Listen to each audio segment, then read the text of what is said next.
Daniel thought the biggest mistake he ever made was signing the divorce papers, but he was wrong. The real mistake, the one that would destroy him, was believing a lie he created in his own mind.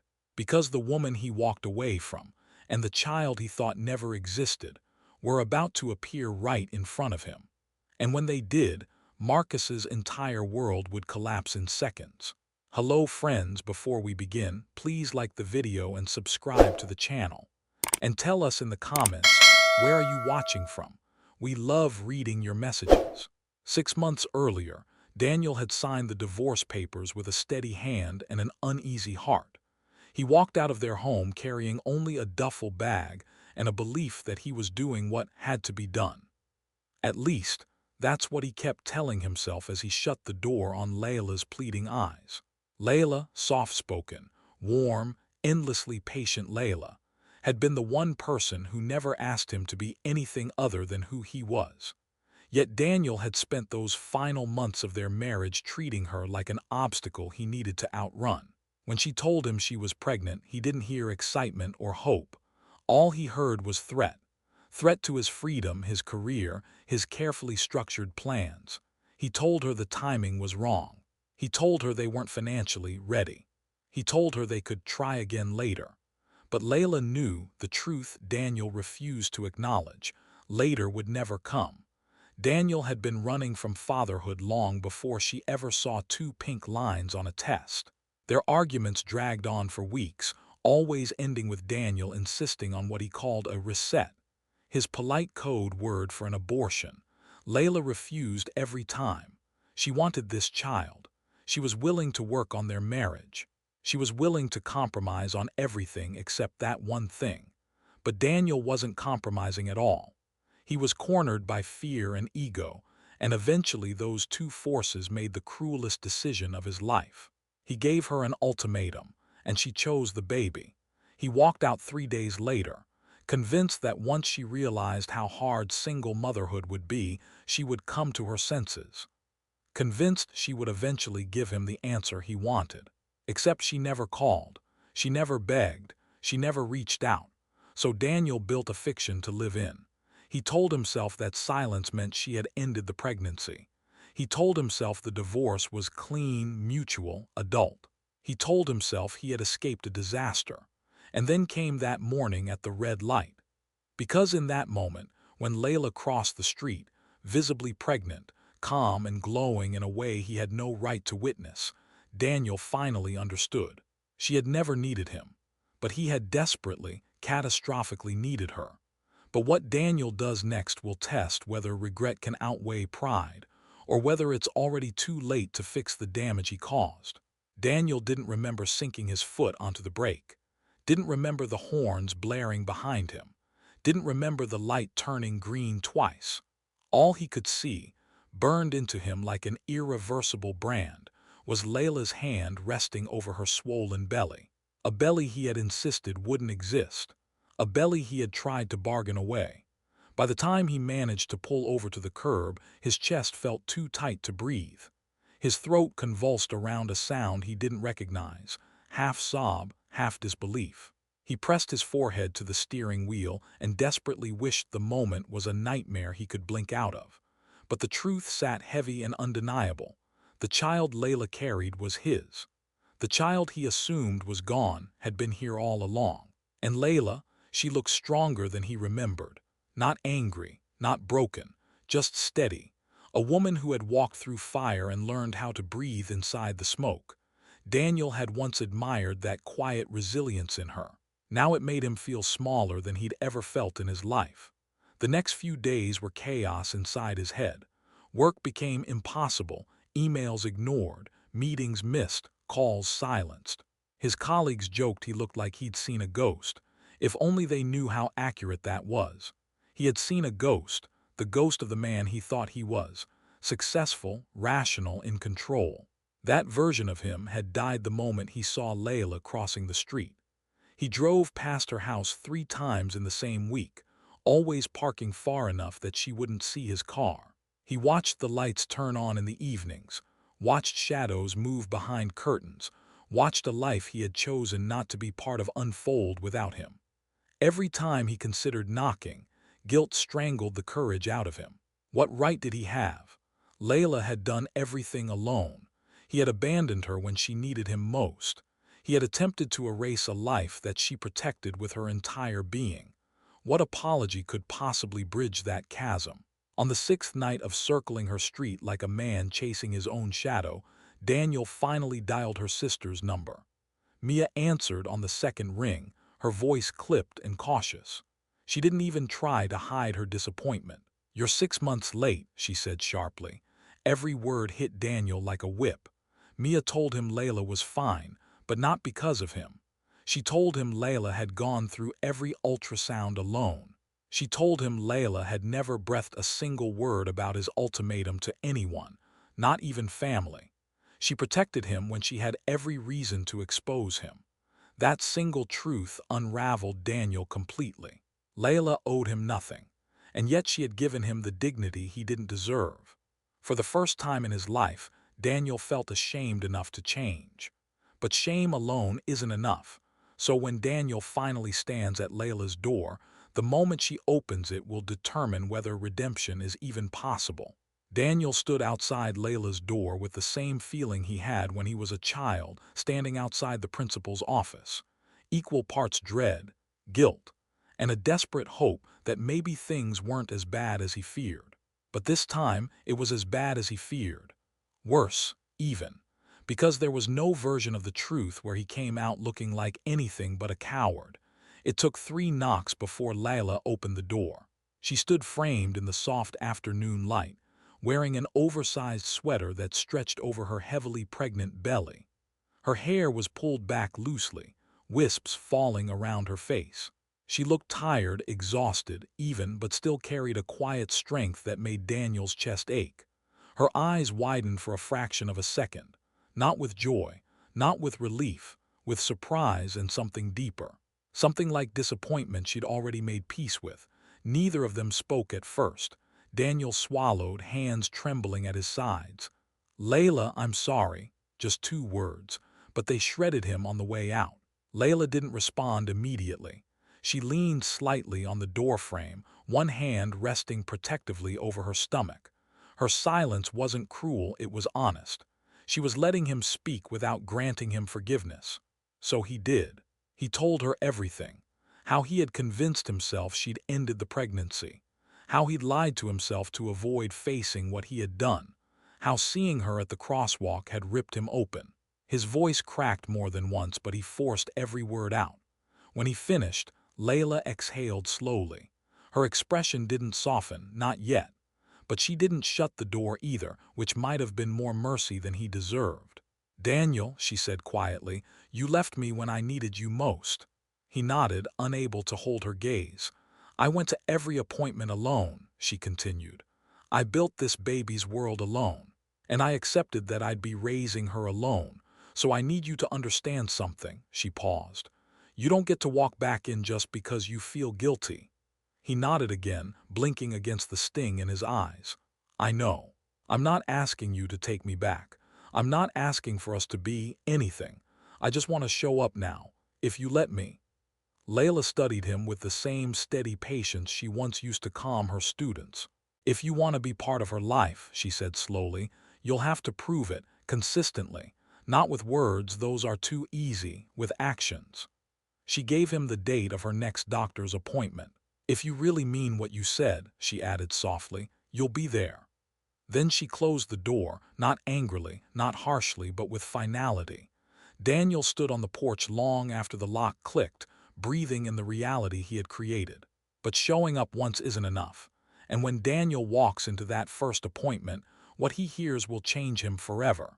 He didn't sit, he paced.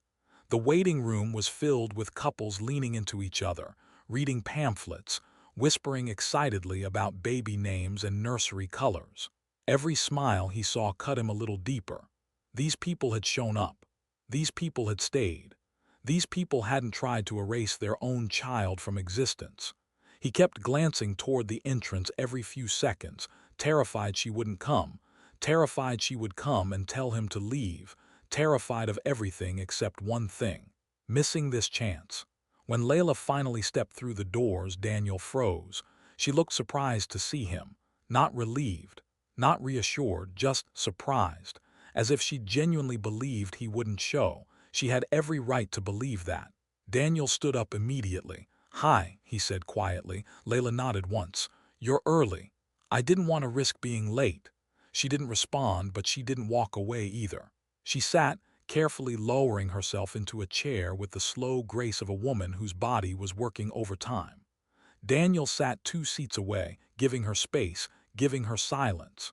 When the nurse called her name, Layla hesitated. Then she looked at him. "You can come." The room was small, the air cool, the lights dim. Daniel stood near the corner, unsure of where he belonged. The doctor greeted Layla warmly before turning on the fetal Doppler machine. "Ready to hear your baby, girl?" the doctor asked. Girl. The word slammed into Daniel like a wave. He hadn't even known the gender. He hadn't asked.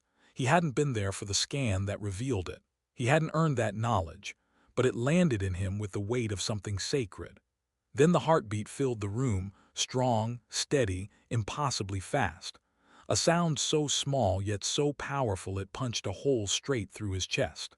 Daniel's breath broke. He covered his mouth, tears stinging his eyes. That heartbeat, his daughter's heartbeat, was the most beautiful, devastating sound he had ever heard. The doctor pointed out her tiny features on the ultrasound screen. "She's growing beautifully, very healthy." Layla's lips curved into a faint smile, one Daniel had once believed he'd see every day for the rest of his life.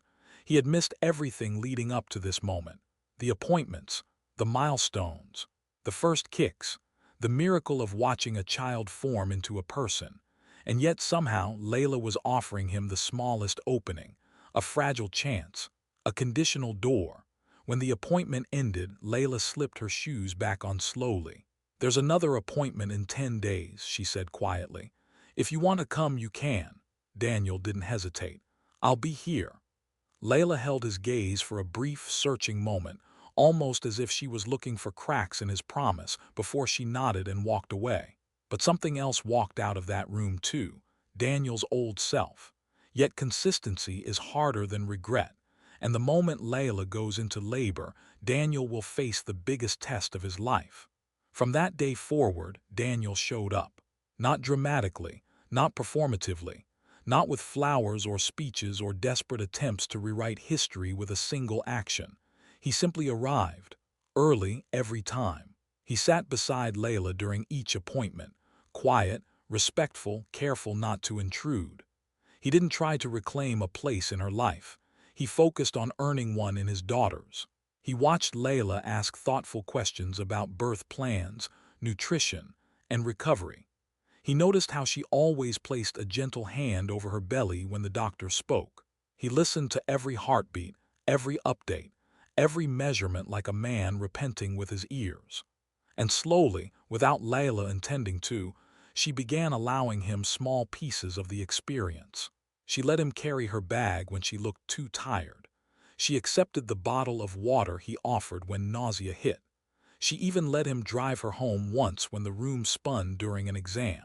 Not because she trusted him again, but because she was exhausted and he was there. The day Layla went into labor, Daniel was asleep on his couch, the phone on his chest like he expected it to ring at any moment. When it finally did, 2:14 a.m., he nearly dropped it in his rush. "Daniel," Layla's sister Mia said breathlessly, "her water broke. She's at the hospital." Daniel didn't stop to grab a jacket, didn't stop to question whether Layla wanted him there, didn't stop to replay every mistake. He just went. By the time he arrived, Layla was already deep into labor. Mia met him in the hallway, arms crossed but her expression softer than before. "She didn't say you couldn't be here," Mia said reluctantly. For Daniel, that was enough. He sat in the waiting room as the hours dragged on, 12, then 14. He refused to sleep, refused to leave even for coffee. Everyone else in the room came and went, but he stayed planted like a man rooted in consequence. When Mia finally stepped out with red-rimmed eyes and a tired smile, Daniel stood so quickly the chair toppled behind him. "She's here," Mia said gently. "A healthy baby girl." The words made Daniel's legs buckle. "What about Layla?" he whispered. "She's fine, exhausted but fine. She said you can meet the baby in the morning." He spent the rest of the night awake on a cold bench outside the maternity wing, staring at the floor tiles, imagining a tiny person breathing somewhere behind those walls. A person he had almost chosen not to know. The next morning, when he finally stepped into Layla's hospital room, everything in his world shifted. Layla sat propped up in bed, her hair messy, her face pale, but peaceful. In her arms, wrapped in a soft blanket, was the tiniest, most perfect little girl Daniel had ever seen. "Daniel," Layla murmured softly, "meet your daughter." But the moment he holds her and realizes what nearly never existed, Daniel must confront the weight of his past in a way he can no longer outrun. Daniel had imagined the moment, meeting his daughter for weeks, maybe months, but nothing, not even his guilt, not even his fear, prepared him for the reality. Layla shifted gently, lifting the newborn so Daniel could see her face. A soft, wrinkled, impossibly delicate face. Tiny lips, a button nose, wisps of dark hair, eyelashes like threads. She didn't even open her eyes, but somehow Daniel felt completely seen. "Can I?" His voice broke before he finished the sentence. Layla hesitated, just a fraction, just long enough for the truth to settle. Whatever came next was a privilege, not a right. Then she nodded. The nurse helped guide the tiny bundle into his trembling arms. Daniel held her like she was made of starlight and breath, like any movement louder than a whisper might scare her out of existence. His daughter, his child, a human being he had nearly rejected. His throat tightened as he whispered her name, Mira. Layla had chosen it. He hadn't known, he hadn't been part of the discussion, but he loved it instantly. Myra, a name that sounded like hope trying again. A warm tear slid from Daniel's cheek onto Myra's blanket. He apologized under his breath, then realized that he wasn't apologizing for the tear. He was apologizing for everything else. "I'm sorry," he whispered to her tiny, sleeping face, "for not wanting you, for not being here, for being the kind of man who didn't deserve this moment." He knew she couldn't understand, but he said it anyway because he needed to hear himself say it, because he needed Layla to hear it, because the truth had waited long enough. Layla watched him with an expression he couldn't decipher. Not forgiveness, not anger. Something in between, something fragile. "You didn't have to come," she said quietly. Daniel shook his head. "Yes, I did." Layla looked down at her hands. They trembled slightly, whether from exhaustion or emotion he couldn't tell. "I didn't know if you'd want to meet her after everything." Daniel's chest ached. "She's my daughter, Layla. I should have wanted her from the start. I can't undo that, but I can be here now. And every day after that." "You say that now," she murmured softly, "when everything is new and beautiful, but real parenthood is messy, hard, it doesn't wait for convenience." "I know," he said, "and I'm ready for that." Layla looked up sharply, as if gauging whether he truly meant it or was simply swept up in emotion. Daniel didn't look away, didn't flinch, didn't waver. For the first time since he'd left her, Layla's expression softened, not into forgiveness, but into possibility. Myra made a tiny sound, a soft squeak that pulled both their gazes toward her. Daniel felt something shift in him, something irreversible. This wasn't guilt anymore. This was love. Heavy, terrifying, magnificent love. But loving his daughter is one thing, proving it to Layla is another. And when they return home, Daniel's biggest test isn't diapers or feedings. It's rebuilding trust that he shattered. Myra was only 2 days old when Layla was discharged from the hospital. The sky was gray that morning, soft rain beating on the windows, as though the weather itself understood the fragile new beginning taking shape. Daniel insisted on driving them home, not out of entitlement, but out of a quiet, sincere hope that maybe Layla would let him take on even one small responsibility. She agreed with a silent nod. Layla sat in the backseat with the baby, her hand resting on Myra's tiny chest, as if anchoring her to the world. Daniel drove slower than he ever had in his life, checking the rearview mirror every 10 seconds to be sure they were both okay. When they arrived at Layla's house, everything hit him at once. The nursery. The bottles lined neatly on the counter. The crib he hadn't assembled. The onesies he hadn't picked out. The rocking chair he'd never seen before today. This was a world built without him. And that knowledge landed heavier than any accusation Layla could have ever spoken aloud. "Do you need help carrying anything?" he asked carefully. For a moment, Layla looked conflicted, as if accepting help might feel like rewriting the past. Then exhaustion softened her pride. "Can you bring the bags in?" she asked quietly. Daniel nodded and followed her instructions with absolute precision, placing things where she directed, never assuming, never stepping too close, never flinching when Myra made her small newborn cries. He didn't try to linger in the nursery. He didn't ask invasive questions. He didn't pretend he belonged. He simply showed up carefully, respectfully. Over the next few days, Daniel visited frequently, but only with Layla's permission. He kept his voice low. He washed his hands every time he walked in.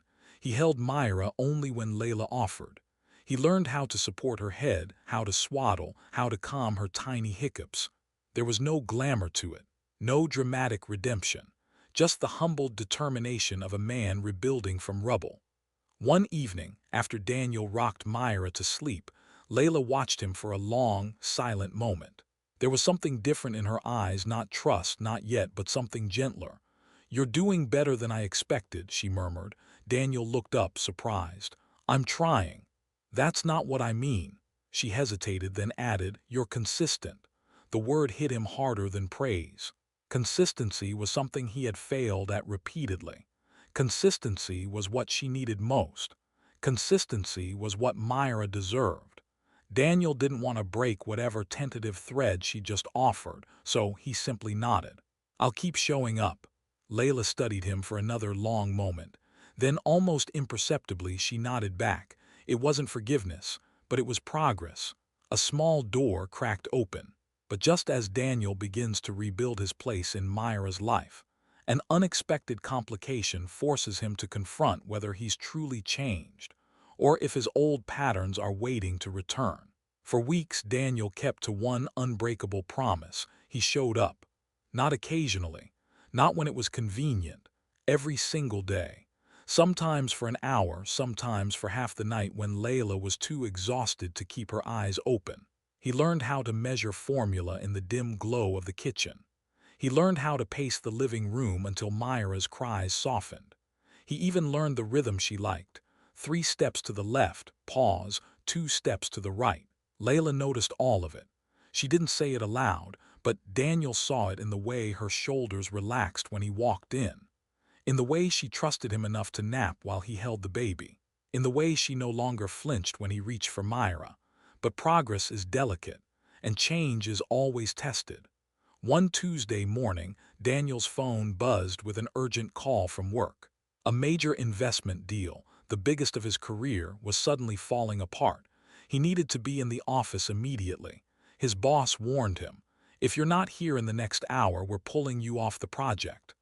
Daniel stared at the phone, heart thundering. Old Daniel would have dropped everything. Old Daniel lived for these moments.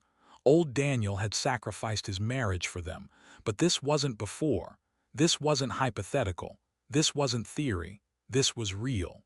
And while his boss waited at the other end of the line, Myra began to cry. Layla looked up from the sofa, dark circles under her eyes. "It's okay," she murmured. "Go. I know work is important." Her voice was steady, but her hands trembled. She'd been up all night with Myra's colic. She hadn't eaten since morning. And Daniel knew deep, undeniable, that she needed him right now more than his company ever could. He ended the call, didn't offer an excuse, didn't try to justify it. He hung up, turned off the ringer, and took Myra gently from Layla's arms. "Are you sure?" she whispered, stunned. Daniel only nodded. "Some things are worth more than a deal." Layla stared at him for a long, searching moment, as if waiting for the mask to slip, to see if this newfound version of him was temporary. But it didn't slip. Not that day. Not that week. The fallout at work was immediate and brutal. Daniel was removed from the project. His bonus vanished. His boss reprimanded him in a meeting that felt like a public execution. But Daniel didn't flinch under any of it, because every consequence felt smaller than missing Myra's needs, smaller than repeating the same selfish mistakes that had shattered everything. When Daniel returned to Layla's house later, Myra asleep against his chest, Layla looked at him with an expression he hadn't seen in a very long time. Respect, quiet, cautious, but real. "Thank you," she said softly, "for choosing her." "I choose her every day," he answered, "even when it costs me." Layla looked away, but her eyes glistened. But just when Daniel begins earning Layla's trust back, someone new enters her life, and Daniel must face a different kind of fear, losing the family he's finally fighting for. Daniel had expected many challenges on his road to redemption: exhaustion, guilt, the slow work of earning trust, but he never expected him. The first time Daniel saw the unfamiliar sedan parked in front of Layla's house, he didn't think much of it. Layla had friends. Family visited often. He had no claim on her personal life. But when the door opened and a tall, soft-spoken man stepped out holding a small bag of groceries, Daniel felt something cold and unfamiliar crawl up his spine. Jealousy, fear, loss. A loss he had no right to feel. Layla stepped out behind the man, Myra cradled on her shoulder. She looked tired but peaceful, the kind of peace Daniel had spent months trying to help rebuild. When she noticed Daniel on the walkway, she hesitated for a heartbeat, not guiltily, just cautiously. "Daniel, this is Adrian," she said gently. "He's a friend." That pause before friend told Daniel everything. Adrian offered a polite smile and extended a hand. "Nice to meet you. Layla's told me you're helping a lot with Myra." Daniel shook his hand automatically. The man's grip was steady, warm, nothing like the threat Daniel's emotions were trying to paint him as.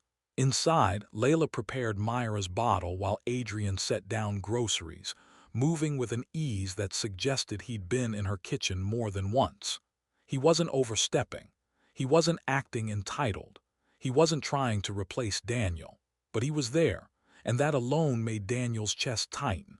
Layla caught Daniel's expression. "He's just helping," she said quietly. "I know," Daniel replied, and he did. Logic understood. His heart lagged behind. Later, as Daniel fed Myra, he noticed something he hadn't before. Layla looked lighter around Adrian. Not in a romantic way necessarily, just supported. Less alone. And Daniel realized something painfully honest. He wasn't the center of this story anymore. Myra was. Layla was. He was a piece of the puzzle, not the entire picture. As the days passed, Adrian stayed present, but never intrusive. He helped carry groceries. He offered to fix a broken cabinet door. He made Layla laugh, a soft, cautious laugh Daniel hadn't heard since before the divorce. Daniel watched all of this quietly, not bitterly, not angrily, just humanly. One evening after Adrian left, Daniel lingered as Layla rocked Myra to sleep. The warm lamplight wrapped around them like a cocoon. "Is he good to you?" Daniel finally asked. Layla looked up, surprised by the question. Then she nodded. "He's kind, patient, he doesn't push." Daniel exhaled slowly. "Good." Because deep down, beyond ego, beyond regret, he wanted that for her, even if he wasn't the one giving it. After a long silence, Layla spoke again. "Daniel, you're doing a good job with Myra, and with yourself, I see it." Those words held more value than any deal he'd ever closed. Daniel swallowed the lump in his throat. "I'm not trying to earn you back," he said softly. "Just trying to be the father she deserves." "I know," Layla whispered, "and that's why it matters." But even as her words soothed him, a new question formed like a shadow in his chest. Would he ever fully belong in this new life Layla was building? And that question becomes unavoidable when Layla unexpectedly asks Daniel for the one thing he never thought he'd receive again: a chance to talk, honestly, about their past. It happened on a quiet Sunday afternoon. Myra was asleep in her bassinet, her soft breaths rising and falling beneath a knitted blanket. Layla sat on the couch, staring at the window, her expression unreadable. Daniel sensed something shifting in the air long before she spoke. "We need to talk," she said finally. His heart stuttered. Those 4 words had once been the prelude to their unraveling. Now they felt like the fragile beginning of something new, though he didn't know what. Layla folded her hands in her lap. I've been thinking a lot about everything. The past, the divorce, the pregnancy. And you. Daniel braced himself, ready for anger, hurt, accusation, whatever truth she needed to release. But instead, Layla sighed softly. I don't want to carry resentment anymore. It's too heavy. And it's not fair to Myra. Daniel swallowed. I understand. No, she said gently. I need you to hear this, really hear it. He nodded, quiet, attentive. When I found out I was pregnant, she began, I felt terrified. But I also felt hope. And then when you gave me that ultimatum, the hope cracked. Her voice softened, as if stepping carefully around memories that still stung. You didn't just leave me, Daniel, you left her. Before she even had a name. Daniel's throat tightened. I know, and I regret every part of it. I believe you do. Layla looked down at her hands. And I've watched you show up for Myra. Not perfectly, no one is perfect, but consistently. Genuinely, you've changed. Daniel didn't speak. He didn't dare interrupt. But change doesn't erase the past, she continued. And it doesn't automatically rebuild trust. That takes time and honesty. Daniel nodded. I'm willing to take however long it needs. Layla lifted her gaze. Then here's the truth. She paused, gathering the words carefully. I don't hate you. I was hurt, deeply. But I'm not angry anymore. I see the father Myra has. I see the man you're trying to become. And I appreciate it more than you know. Those words landed like warm rain on dry soil, gentle, unexpected healing. But Daniel, she added firmly, I'm not looking to rebuild our marriage. Not now, maybe not ever. What I want, what Myra needs, is peace, stability, parents who work together, not against each other. I can do that, Daniel whispered. I want that.